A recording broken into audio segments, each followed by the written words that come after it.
Back to news. Joy Alukkas ఘటనలో షాపులో ట్రైనీగా పనిచేస్తున్న నిందితుడు గోపాలకృష్ణను పట్టుకున్నామన్నారు పంజాగుట్ట సీఐ రామకృష్ణ. తల్లిదండ్రుల అవసరాలు తీర్చడంతో పాటు తాను ఎంజాయ్ చేసే ఉద్దేశంతోనే దొంగతనం చేసినట్లుగా నిందితుడు చెప్పాడన్నాడు సీఐ. మరిన్ని వివరాలు మా ప్రతినిధి అక్రమ్ అందిస్తారు. పోలీస్ స్టేషన్ పరిధిలోని జోయ్ అలుకాస్ జ్యువెలరీ షాప్లోనైతే అందులో పనిచేస్తున్నటువంటి సేల్స్ మెనే దాదాపు కేజీ బంగారాన్ని అయితే దొంగతనం చేశాడు. నిందితుడు గోపాలకృష్ణను కూడా 24 గంటల్లో పోలీసులు అయితే పట్టుకున్నారు. ప్రస్తుతం మనతో పంజాగుట్ట సిఐ రామకృష్ణ ఉన్నారు. అసలు ఎలా పట్టుకున్నారు, ఎప్పుడు వారికి సమాచారం అందింది అనేది వారి మాటల్లో తెలుసుకుందాం. ప్రస్తుతం మనతో సిఐ రామకృష్ణ ఉన్నారు. సార్ చెప్పండి, ఇప్పుడు గోపాలకృష్ణ నిందితుడి ఆ 24 అవర్స్లోనే పట్టుకున్నాడు. అతను అసలు ఎక్కడికి పారిపోలేదా ఏంటి, అసలు ఎలా పట్టుకున్నారు, మీకు సమాచారం ఎప్పుడు వచ్చింది? యాక్చువల్గా మొన్న 14th రోజు నాడు ఈవినింగ్ వాళ్ళు క్లోజింగ్ టైంలో 11 o'clockకి జోయ్ అలుకాస్ మేనేజర్ సెబాస్టియన్ వీళ్ళంతా కూడా స్టాక్ క్లోజింగ్ చెక్ చేసుకుంటారు. లెడ్జర్ చెకింగ్ అంతా చెక్ చేసుకునే టైంలో వాళ్ళకి కొంత ప్రాపర్టీ మిస్ మ్యాచ్ అయిందనమాట, టాలీ అవ్వట్లేదు. దాంట్లో వాళ్ళు దాదాపు సుమారు ఒక కిలోగ్రామ్ గోల్డ్ తక్కువ వస్తుంది అనమాట. దాంట్లో చెక్ చేస్తే వాళ్ళు ఒక 10 బిస్కెట్స్, గోల్డ్ బిస్కెట్స్ కస్టమర్స్కి అమ్మటం కోసం పెట్టుకున్న బిస్కెట్స్ కనిపించకపోయేసరికి వాళ్ళు పోలీస్ స్టేషన్కి వచ్చి కంప్లైంట్ ఇచ్చారు. నైట్ 12:30 ఆ టైంలో 14/15 మిడ్ నైట్ రోజున వచ్చి కంప్లైంట్ ఇచ్చారు. ఆ టైంలో ఇమీడియట్గా మేము ఆ కేసు ఇది సీరియస్ తీసుకొని DCP Khairatabad zone madam instructions base చేసుకొని ఏసీపీ గారి ఆధ్వర్యంలో మా టీమ్స్ అన్ని ఒక 6 టీమ్స్ స్టార్ట్ అయినాయి.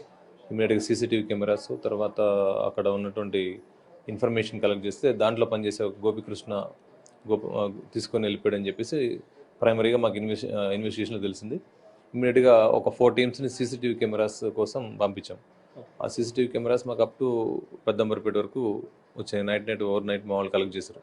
అంటే మేము అనుకున్న తర్వాత ఖచ్చితంగా నేటివ్ ప్లేస్కి వెళ్ళే అవకాశం ఉంటుందని చెప్పేసి ఆ పాయింట్ ఆఫ్ వ్యూలో వెళ్ళాం. తర్వాత టెక్నికల్ ఎవిడెన్స్ బేస్ చేసుకుని అప్పుడు ఇమీడియట్ రాత్రి మేము టీం పంపించేసాం విజయవాడ పంపించిన తర్వాత నిన్న మా టీం అంతా విజయవాడలో తిరిగి వాళ్ళ ఇంటి దగ్గర అన్ని చోట్ల తిరిగిన తర్వాత కొన్ని హైడౌట్స్లో అతను ఉంటాడని చెప్పి తెలుసుకుని ఒక చోట గవర్నమెంట్ హాస్పిటల్లో పడుకున్నాడు. అతను నైట్ 10:30 ఆ టైంలో పట్టుకొని వచ్చి పోలీస్ స్టేషన్కి తీసుకురావడం జరిగింది అనమాట. సార్ సాధారణంగా మనం సీసీటీవీ ఫుటేజ్లో స్పష్టంగా కనిపిస్తుంది తను ఒక షూ సాక్స్లో ఆ బిస్కెట్స్ అవన్నీ కూడా స్టోర్ చేసుకుని తీసుకెళ్తున్నాడు. నిజంగా 1 కిలో బంగారం ఆ షూ సాక్స్లో పట్టేంత ఉంటుందా సార్, లేకుంటే ఫస్ట్ టైం చేశాడా, లేకుంటే 2-3 రోజుల నుంచి కాసింత తీసుకెళ్ళడం అలా ఏమైనా జరిగిందా? లేదు, ఒకటే రోజు. అతను యాక్చువల్గా జోయ్ అలుకాస్ దాంట్లో పని చేయడానికి వచ్చి ఒక 2 months అవుతుంది. 2 months నుంచి తను అబ్జర్వ్ చేశాడు అనమాట. గోల్డ్ షాప్ ఏంటి, గోల్డ్ షాప్లో ఎటువంటి పనులు జరుగుతాయి, ఎట్లా రిస్ట్రిక్షన్స్ ఉంటాయి, సెక్యూరిటీ చెక్ ఎట్లా ఉంటుందని చెప్పేసి అబ్జర్వ్ చేసిన తర్వాత ఇతనికి అవకాశం దొరికింది గోల్డ్ ఈజీగా తీసుకోవచ్చు అని చెప్పేసి. సెక్యూరిటీ ల్యాబ్సెస్ని అతను ఐడెంటిఫై చేశాడు అనమాట. ఏంటంటే దాంట్లోకి ఎంటర్ కావడానికి నార్త్ నుంచి మెయిన్ షట్టర్ ఉంటుంది. షట్టర్ నుంచి ఎంటర్ కావాల్సి ఉంటుంది. వాళ్ళ ఎంప్లాయీస్ కానీ తర్వాత కస్టమర్స్ కానీ. ఎంప్లాయీస్ వాళ్ళ టేబుల్స్ దగ్గర నిలబడి కస్టమర్స్కి చూపిస్తారనమాట.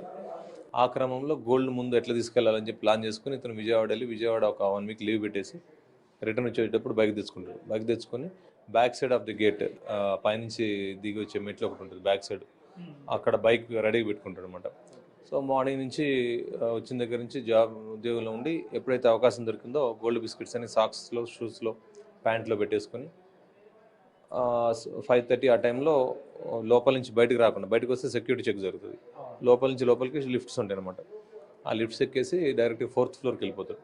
వీళ్ళకి 3rd floorలో వీళ్ళకి అకామిడేషన్ అనమాట, కంపెనీ ఇస్తుంది అనమాట అకామిడేషన్. ఈ 3rd floorకి వెళ్ళాలంటే బ్యాక్ సైడ్ నుంచి మెట్ల నుంచి రావాలి. వీళ్ళు లిఫ్ట్ యాక్సెస్ ఉంటుంది మార్నింగ్ కింద నుంచి. సో 4th floorకి వెళ్ళి 4th floor నుంచి లిఫ్ట్ స్టెప్స్ ద్వారా కిందకి వెళ్ళాలి. 4th floorలో ట్రైనింగ్ క్లాసెస్ నడుస్తాయి.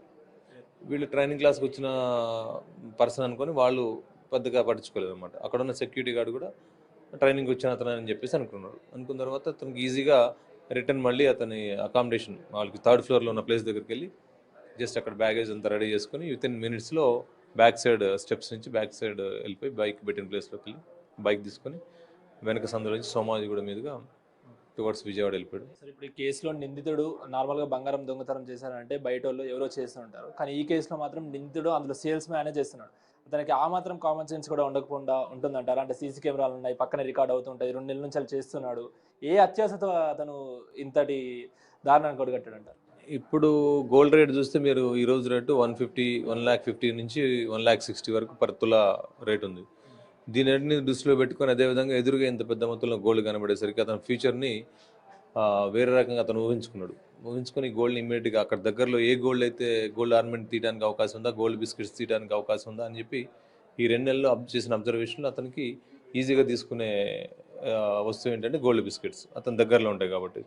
దానివల్ల గోల్డ్ బిస్కెట్స్ అని తీసుకొని వాళ్ళ ఊరెళ్ళి అక్కడ వాళ్ళ అమ్మా నాన్నకి వాళ్ళకి సంబంధించిన ఆరోగ్య సమస్యలను క్లియర్ చేసి ఇమ్మీడియట్గా వేరే స్టేట్స్కి వెళ్ళేసి అక్కడ లైఫ్ ఎంజాయ్ చేయాలని చెప్పేసి, లావిష్ లైఫ్ ఎంజాయ్ చేయాలని చెప్పేసి అతను ఈ పని చేయడం జరిగింది. సో విన్నారు కదా, ఆ ట్రైనింగ్ పీరియడ్లో ఉన్నాడు ప్రస్తుతం నిందితుడు గోపాలకృష్ణ. ఆ గోల్డ్ షాప్లో సేల్స్మెన్గా చేస్తున్నాడు. కాకపోతే ట్రైనింగ్ పీరియడ్లోనే ఉన్నారు. ఇంకొక 4 నెలలు అయితే తన ట్రైనింగ్ కూడా పూర్తయి పర్మనెంట్ జాబ్ వస్తుంది. ఈ లోపే అటు గోల్డ్ రేట్లు ఎక్కువగా పెరగడంతో తనకి అవసరాలు ఉండి అదేవిధంగా లావిష్ లైఫ్ని ఎంజాయ్ చేద్దామనే ఒక దురుద్దేశంతోనైతే దాదాపు 1 కాదు 2 కాదు అంటే గ్రాముల్లో తులాలుగా కాదు ఏకంగా కేజీ బంగారాన్ని అయితే తను దొంగతనం చేశాడు. కాకపోతే పోలీసులు మాత్రం అన్ని రకాలుగా కూడా దర్యాప్తు చేసి అన్ని కోణాల్లో సీసీ కెమెరా ఫుటేజ్లే కానీ అవన్నీ కూడా పరిశీలించిన తర్వాత నిందితుడు గోపాలకృష్ణని కేవలం 24 గంటల్లోనే పట్టుకున్న పరిస్థితి కనిపిస్తా ఉంది. తదుపరి ఇన్వెస్టిగేషన్ చేసిన తర్వాత 24 గంటలు తన రిమాండ్కి పంపిస్తామంటూ కూడా అటు పంజాగుట్ట పోలీసులు చెప్తున్న పరిస్థితి కనిపిస్తుంది. హరీష్తో అక్రమ్ టీవీ, పంజాగుట్ట నుండి.